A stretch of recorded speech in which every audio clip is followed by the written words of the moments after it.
Bane, mimi sitaki wala kuwa mchambuzi wa hayo masuala ya vita Irani na Israel. Ila tunachowashauri ndugu zangu tunaofuatilia kupitia mitandao, tuwe makini sana, tusije tukabebwa na mihemko kwenye hili, kwa sababu propaganda ni nyingi mno wakati mwingine kuliko hata uhalisia. Basi hamna bomu limepigwa mwanangu. Basi hamna mabomu yameacha.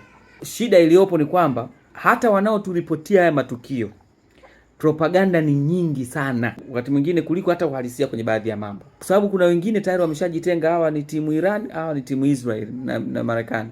Kwa hiyo unajikuta kuna wengine wanaposti hadi video za zamani zilizopita. Mfano video hii video ya kitambo sio mpya, lakini kwa sababu tayari kuna propaganda zinaendelea, kuna video nyingine zinapostiwa za zamani zikiashiria kwamba sasa hivi, na nyingine ni video za AI na zenyewe zinapostiwa zikimaanisha kwamba ni uhalisia wa sasa hivi ya vita inayoendelea Iran na Israel. Ndugu zangu, kama hauna uwezo wa kuthibitisha taarifa unazozipata kwenye hili swala, wewe jifanye kama hujui tu. Utapotezwa, utajazwa miemko, pressure, hasira katika vitu vingine ambavyo hata sio vya kweli na wala havina uhalisia kwenye hili.